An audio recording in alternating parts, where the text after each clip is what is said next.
Scanning for audio.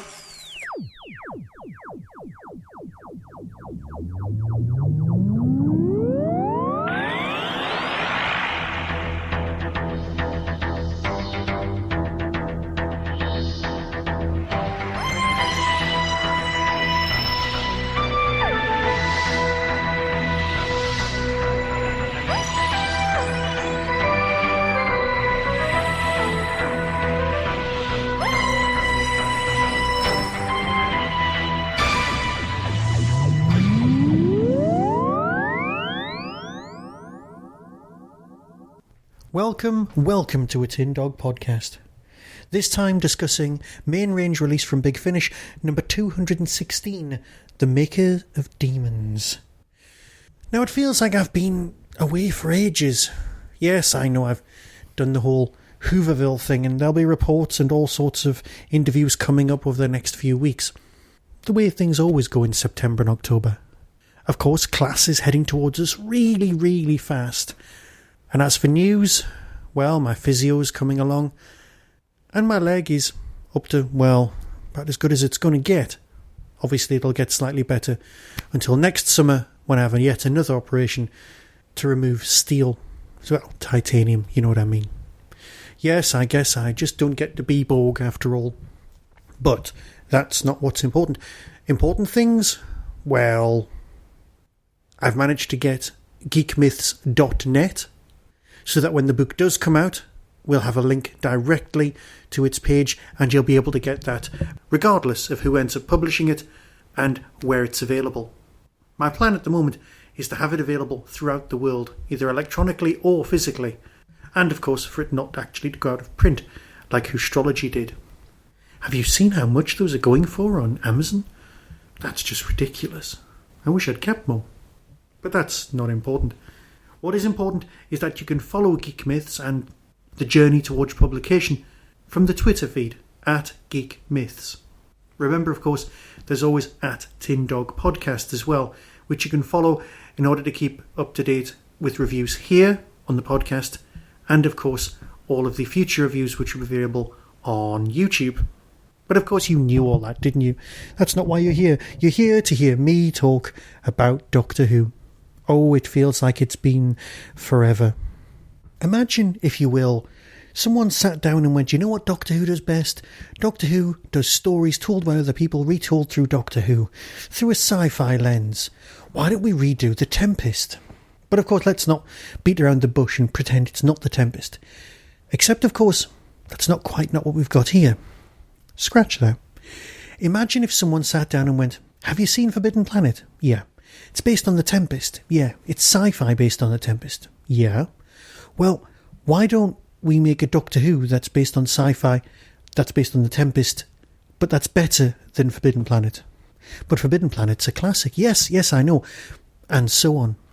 Now, is this a Doctor Who story based on The Tempest? Yes. And of course, no. Is it based on Forbidden Planet? Yes, and again, no. Is it a story in its own right? Of course it is. Is it a decent story? Yes. So what's it about? Well, as always, I don't want to give away too many spoilers. That's not what this review's about. So let's have a look at the synopsis. Decades ago, the mysterious time-travelling Doctor and his cheerful companion Mel became the toast of the planet Prosper. And then, when they brokered a peace between the native Mogera and the humans from the colony ship the Duke of Milan. But when the TARDIS at last returns to Prosper, the Doctor, Mel, and their associate Ace find it a war zone. The burrowing Mogera have become brutal monsters, dominated by their terrifying leader, Caliban. And it's all the Doctor's fault. So yeah, the name's obviously taken from The Tempest. And if you know The Tempest, this is a lovely story. If you're one of these people who likes to feel Doctor Who's take on other things, grab this story. Just stop listening to the review, go and get it and listen to it. It's really genuinely good enough to tick all of those boxes in a kind of postmodernist fun kind of a way. And yeah, and while you're having your postmodernist fun, you'll actually experience a nice rollicking adventure. And that's what Doctor Who is at its core. A great adventure. Does it fulfill all of your needs? Perhaps not. It's not the greatest of all adventures, but it does continue the whole older Mel, younger Ace, returning back to the TARDIS, new team thing going on, which is incredibly interesting and fun. Seeing how Mel's evolved as a character far beyond the Screamer, and also involving herself in, well, the technology. There's a great line in this where Mel picks up a tablet and asks the Doctor when we're going to get those on Earth, and he just hand-waviums her away on that one. Because with the TARDIS helping her to understand languages, she genuinely is the computer expert we always thought she was, or that we were always sold. So yes, there is that whole storms, island, cast adrift kind of thing going on, but then there's the very real problems that we're dealing with today also coming up to bite you as an audience. It's a great little piece, and one I can heartily recommend. Yes, there are issues, but there are issues with every story, and that's not going to be a problem. It's got a cracking end. And as the author says in the additional scenes at the end, he started with the ending and worked backwards, engineering the whole thing to fit together beautifully. And this does feel engineered, but only when you look at it afterwards. And that is the beauty of this piece.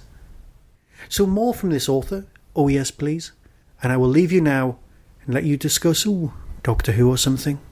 So remember, there's all that business with Twitter if you want to follow me or my book, with the 2 separate accounts. And of course, if ever you want to contact me, it's tin-dog@hotmail.co.uk. Remember, you can always donate to help the show running through Patreon. There are links on the webpage.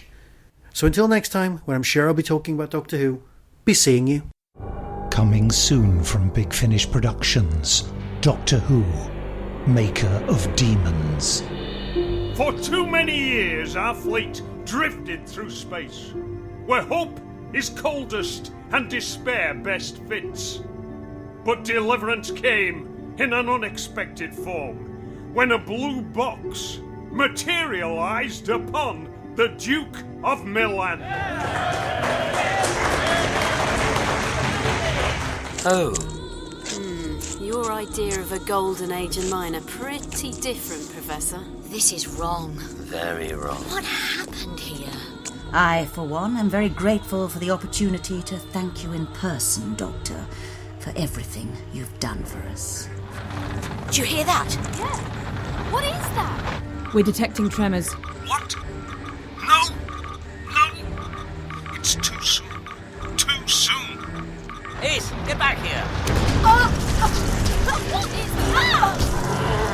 It just came up from the ground. It doesn't seem friendly. Definitely not friendly.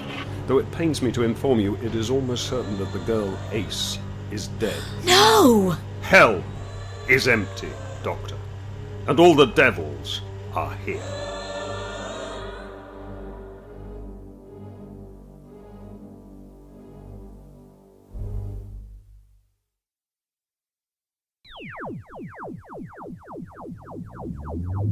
That was the Doctor Who Tin Dog Podcast, available on iTunes, YouTube, Twitter, RSS, Vimeo, and across the internet. Doctor Who and its associated properties are all copyright and trademark of the BBC.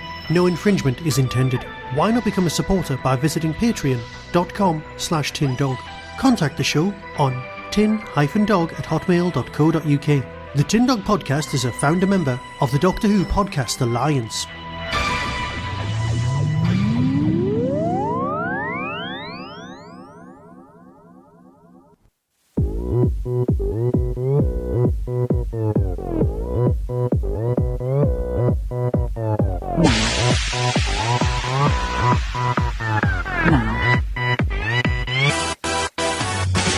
To select audio navigation, press Enter now. Press Enter now. Press Enter now. To select audio navigation, press Enter now. Press Enter now. Press Enter now. Audio navigation. Enter.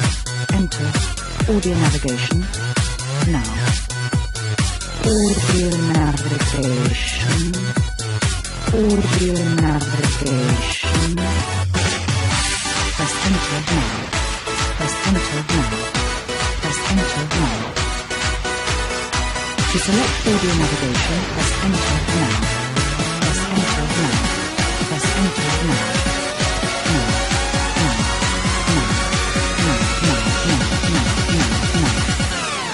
Audio navigation.